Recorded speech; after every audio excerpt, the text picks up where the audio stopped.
শুভ সন্ধ্যা। আপনাদের সাথে আছি নুজহাত সাওম। প্রিয় দর্শক শ্রোতা, শীতের এই সন্ধ্যায় সবাইকে আমন্ত্রণ জানাচ্ছি শুভ সন্ধ্যার আজকের আয়োজনে।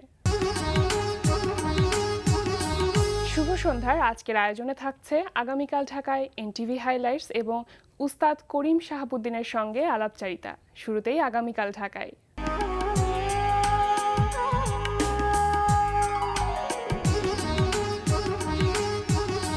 আগামীকাল ঢাকায় প্রথমেই জানিয়ে দিচ্ছি সঙ্গীত সম্মেলনের সময়সূচি। শুদ্ধ সঙ্গীত প্রসার গোষ্ঠীর আয়োজনে গতকাল বিকাল 5:30 থেকে বিশ্ব সাহিত্য কেন্দ্রের পাঠচক্র কক্ষে 3 দিনব্যাপী অনুষ্ঠিত হচ্ছে শীতকালীন উচ্চাঙ্গ সঙ্গীত সম্মেলন। অনুষ্ঠানে বিভিন্ন জেলার উচ্চাঙ্গ সঙ্গীত শিল্পীরা সঙ্গীত পরিবেশন করবেন। এবার জানিয়ে দিচ্ছি ঢাকার বিভিন্ন গ্যালারিতে চলতে থাকা প্রদর্শনী ও মেলার সময়সূচি। গুলশান বেঙ্গল আর্ট লাউঞ্জে প্রদর্শিত হচ্ছে চিত্রশিল্পী তৈয়বা বেগম লিপির চিত্রকলা প্রদর্শনী নো ওয়ান হোম। প্রতিদিন দুপুর 12টা থেকে রাত 8টা এই সময় প্রদর্শনী চলবে 9 জানুয়ারি পর্যন্ত। ডেইলি স্টার বেঙ্গল আর্ট প্রিসিংটে অনুষ্ঠিত হচ্ছে শিল্পী দিলারা বেগম জলির শিল্পকর্ম প্রদর্শনী অমরার আখ্যান। দুপুর 12টা থেকে রাত 8টা এই সময় প্রদর্শনী চলবে 9 জানুয়ারি পর্যন্ত। রাজধানীর শেরে বাংলা নগরে অনুষ্ঠিত হচ্ছে মাসব্যাপী ঢাকা আন্তর্জাতিক বাণিজ্য মেলা 2016। বাণিজ্য মন্ত্রণালয় ও রপ্তানি উন্নয়ন ব্যুরোর যৌথভাবে আয়োজিত এই মেলার প্রবেশ মূল্য রাখা হয়েছে প্রাপ্তবয়স্কদের জন্য 30 টাকা, অপ্রাপ্তবয়স্কদের জন্য 20 টাকা। বাণিজ্য মেলা প্রতিদিন সকাল 10টা থেকে রাত 10টা পর্যন্ত খোলা থাকছে। ঢাকা আন্তর্জাতিক বাণিজ্য মেলা চলবে 31 জানুয়ারি পর্যন্ত। এবার এনটিভি হাইলাইটস।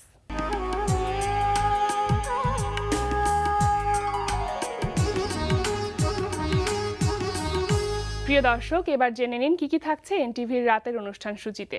সন্ধ্যা 6:45 থাকছে জয়ন্ত রোজারিওর পরিচালনায় বিষয়ভিত্তিক ধারাবাহিক অনুষ্ঠান উদ্দীপন। এই তোমারে না কইছি যে তুমি আমার সামনে কখনো পড়বা না, হ্যাঁ করছো কেন? ভাইজান, আপনার কথা মতো চললে কি বউ পোলাবান নিয়ে ঢাকা শহরে বাঁচতে পারবো?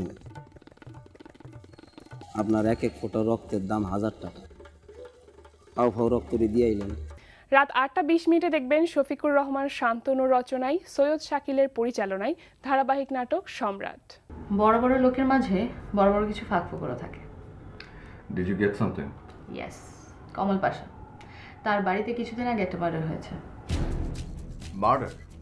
ইয়েস, কি? কে? তার ছেলের বউ। আমি তো ঠিক বুঝলাম না। স্যার, ওদের বিয়েটা রিসেন্টলি হয়েছিল। ব্যাপারটা তারা সুইসাইড হিসেবে চালিয়ে দিয়েছে। রাত 9টায় প্রচার হবে হাসান ইউসুফ খানের প্রযোজনায় সাজু খাদেমের উপস্থাপনায় জোকস প্রতিযোগিতামূলক অনুষ্ঠান হাসো।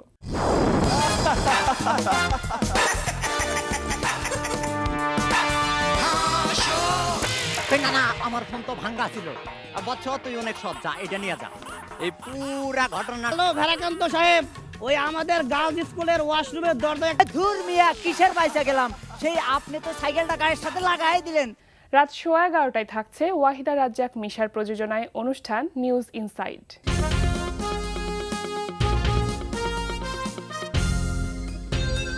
প্রিয় দর্শক, সবাইকে শুভেচ্ছা।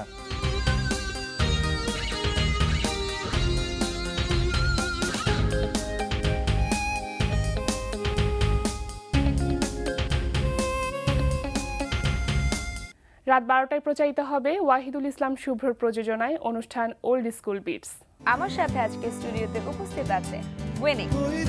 পাহাড়ের ধারে দিগন্তেরই কাছে নিঃসঙ্গ বসে একটি মেয়ে গাইছে আপন সুরে। এই ছিল এনটিভি অনুষ্ঠানমালার হাইলাইটস। এবার আলাপচারিতা।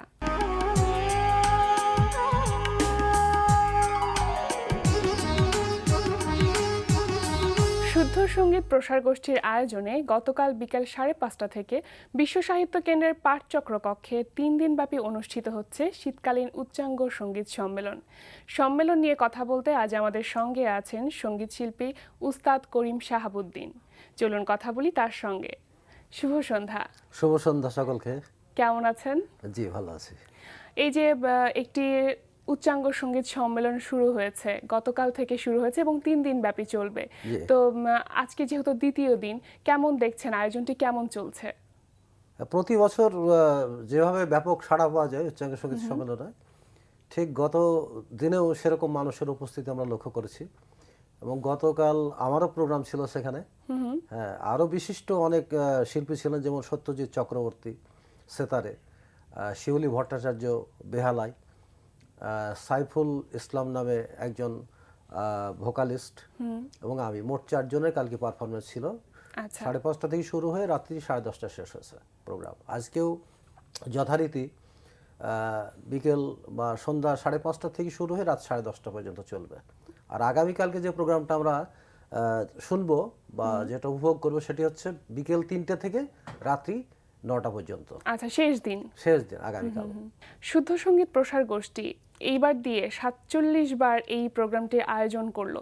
তো উদ্দেশ্যটা কি, আসলে কি ধরনের লক্ষ্য নিয়ে আপনারা এই আয়োজনটি করেন?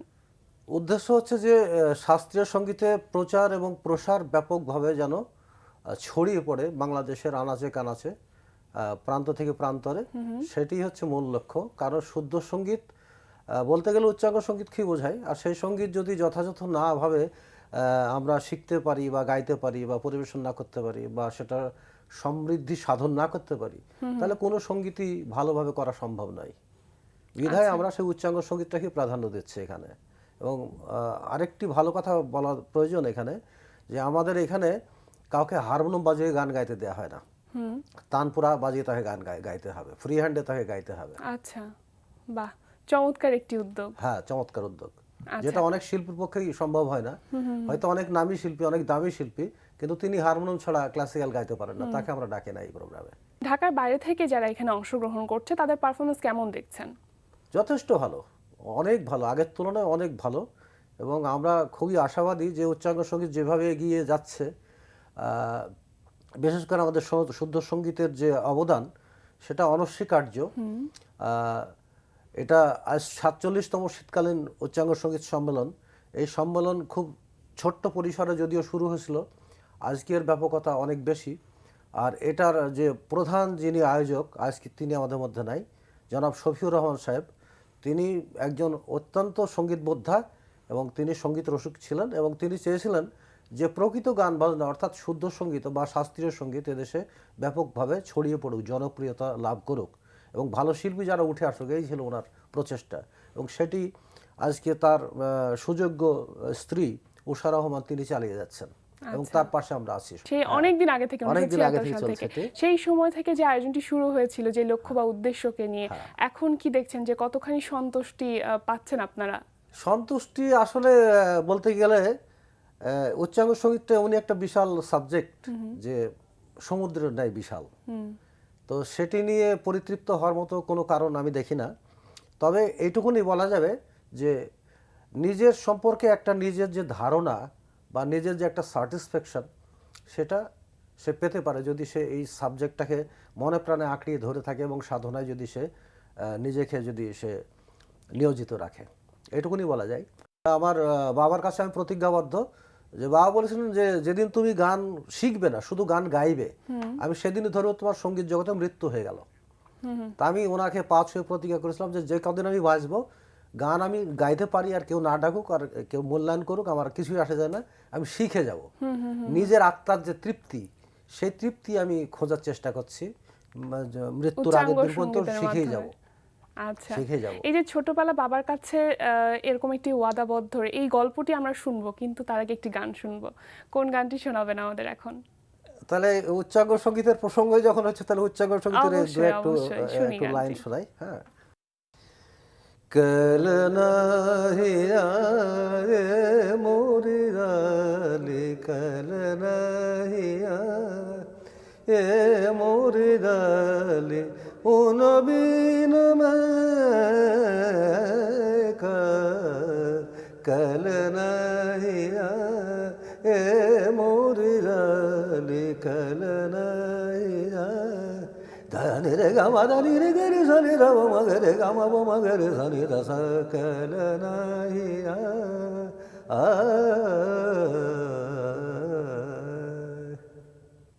চমৎকার। বলছিলেন যে এই যে বাবার কাছ থেকে তালিম নেওয়ার ব্যাপারটা, তো গানের শুরুটা কি সেই ছোটবেলা থেকেই? হ্যাঁ, খুব ছোটবেলা থেকে বাবা নিজে গান গাইতেন। উনি মরবী শিল্পী ছিলেন।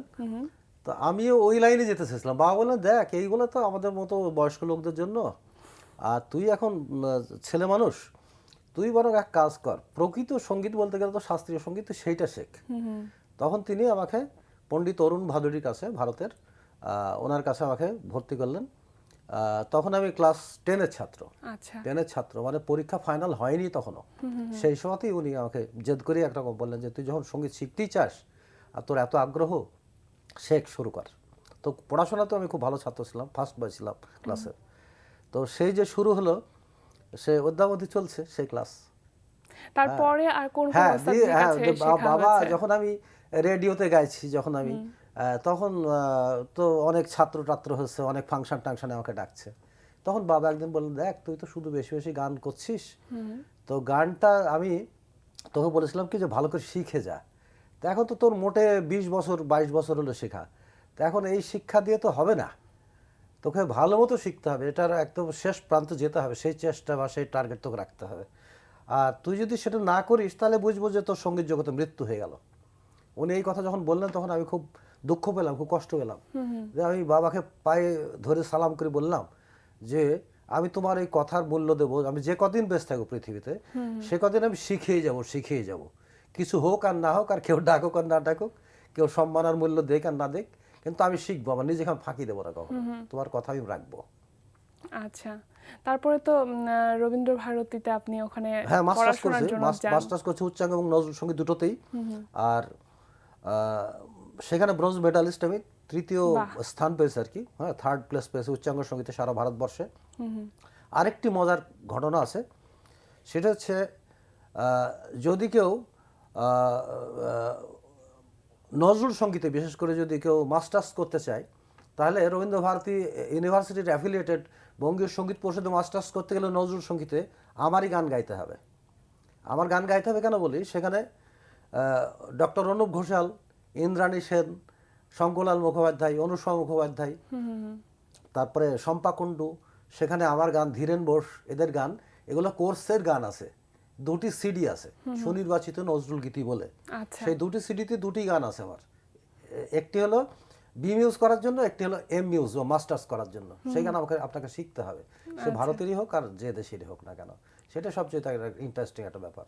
বাহ, এই যে ভারত থেকে মাস্টার্স করে এসে এখানে কিন্তু এখন শেখাচ্ছেনও আপনি অনেকগুলো ইনস্টিটিউটে। কোন কোন ইনস্টিটিউট এখন পর্যন্ত শেখাচ্ছেন? এখন বর্তমানে বাংলাদেশ শিল্পকলা একাডেমির ইনস্ট্রাক্টর হিসেবে কাজ করছি সারা দেশে, 64টি জেলা যারা উস্তাদ আর কি, তাদের প্রশিক্ষণ দিই। এটা উচ্চতর প্রশিক্ষণ কোর্স বলে। এছাড়া নজরুল একাডেমির আমি উচ্চতর যে ক্লাসগুলো, বিশেষ করে 3rd ইয়ার থেকে 6th ইয়ার উচ্চাঙ্গ সঙ্গীত এবং নজরুল সঙ্গীতের প্রশিক্ষণ দিয়ে আসছি। এছাড়া বাসাতে সঙ্গীতার নামে আমার নিজস্ব একটা প্রতিষ্ঠান আছে, ব্যক্তিগত প্রতিষ্ঠান। সেখানেও যারা সিনিয়র স্টুডেন্টরা, যারা রেডিও টেলিভিশনে গায়, বড় বড় প্রোগ্রামে গায়, এরকম স্টুডেন্টদের আমি শেখাই। যেহেতু আপনি দুটোই শেখাচ্ছেন, নজরুল সঙ্গীত এবং একই সাথে উচ্চাঙ্গ সঙ্গীত, এবং দুটোই কিন্তু কোনো না কোনো একটা জায়গায় রিলেট করে, তো এখনকার স্টুডেন্টদের মধ্যে এই দুটো সঙ্গীতের প্রতি আগ্রহটা কেমন দেখছেন? অনেক অনেক বেশি দেখা যাচ্ছে। কারণ হলো কি, একটু আগেই বললাম যে যেহেতু শাস্ত্রীয় সঙ্গীতটাই হচ্ছে প্রধান সঙ্গীত, মূল সঙ্গীত বা খুব বিশাল সাবজেক্ট, তো সেটার সঙ্গে নজরুল সঙ্গীতের অনেকটা মিলে যায়। কারণ হলো নজরুলের গানগুলো বেশিরভাগই ক্লাসিক্যাল বেসড গান, ফলেই সেখানে ছেলেমেয়েদের উচ্চাঙ্গ সঙ্গীত এবং নজরুল সঙ্গীত শিক্ষার যে প্রবণতাটা আগের তুলনায় অনেক অনেক বেশি। তো এই যে যারা ইয়াং জেনারেশন এখন উচ্চাঙ্গ সঙ্গীত বা নজরুল সঙ্গীতের প্রতি আগ্রহ তৈরি করতে যাচ্ছে, অর্থাৎ শিখতে যাচ্ছে, তাদের উদ্দেশ্যে কি আপনি কিছু বলবেন যে এখন থেকে তাদের কি করা উচিত? হ্যাঁ, এখন আমি সেটাই বলতে চাই। সেটি হচ্ছে কি যে খুব শর্টকাট কোনো রাস্তা নেই। উচ্চাঙ্গ সঙ্গীত বা শাস্ত্রীয় সঙ্গীত শিক্ষার কোনো শর্টকাট রাস্তা খুঁজলে সে ভুল করবে। তাই শুরু করার আগেই তাকে মনস্থ করতে হবে যে আমি এই দীর্ঘতম রাস্তা পাড়ি দেওয়ার মতো আমার যোগ্যতা, সামর্থ্য বা ইচ্ছা বা চেষ্টা আমার থাকবে কিনা, সেই ডিটারমিনেশনটা আছে সেই কিনা, ডিটারমিনেশন যার মধ্যে থাকবে তাকেই এই পথ বেছে নেওয়া উচিত। আদারওয়াইজ সে হুমড়ি খেয়ে পড়ে যাবে কিছু দূর গেলেই। অবশ্যই না, আমরা আশা করব যে অনেক ভালোভাবে তারা শিখতে পারবে। তো যেহেতু নজরুল সঙ্গীত নিয়ে কথা হচ্ছিল এবং একটি উচ্চাঙ্গ সঙ্গীত অলরেডি শুনেছি আমরা, এখন একটি কি নজরুল সঙ্গীত শুনতে পারি? হ্যাঁ নিশ্চয়ই, হ্যাঁ নজরুল সঙ্গীত একটু শোনাচ্ছি। মনে পড়ে রাজ সে কোন জনমে বিদায় সন্ধ্যাবেলা আমি দাঁড়ায়ে রহিল এ পারে তুমি ও পারে ভাসালে ভেলা মনে পড়ে। বাহ, অনেক ভালো লাগলো। এই যে এরকম একটি সম্মেলন চলছে, সেখান থেকে সময় বের করে নিয়ে এসে আমাদের শুভ সন্ধ্যায় সময় দিয়েছেন আমাদেরকে, অনেক ধন্যবাদ আপনাকে। আপনাদের সহযোগিতা এবং আপনাদের এই যে সুন্দর একটি প্রোগ্রামে আসতে পেরে আমি অনেক নিজেকে ধন্য মনে করছি। ধন্যবাদ সকলকে। প্রিয় দর্শক, কথায় কথায় আমরাও চলে এসেছি অনুষ্ঠানের শেষ প্রান্তে। আমাদের সঙ্গে যোগাযোগের ঠিকানা প্রযোজক শুভ সন্ধ্যা, এনটিভি বিএসসিসি ভবন, 7ম তলা, 102 কাজী নজরুল ইসলাম এভিনিউ, কারওয়ান বাজার, ঢাকা 1215। আমাদের ইমেল অ্যাড্রেস shubhasondha@ntvbd.com। প্রিয় দর্শক, এনটিভিতে সম্প্রচারিত সংবাদ ও অন্যান্য সকল অনুষ্ঠান দেখতে লগ ইন করুন www.ntvbd.com এ। সবাই ভালো থাকুন, নিরাপদে থাকুন। দরিদ্র শীতার্ত মানুষের প্রতি আপনার সহযোগিতার হাত বাড়িয়ে দিন। আজকের মতো এখানেই শেষ করছি। শুভরাত্রি।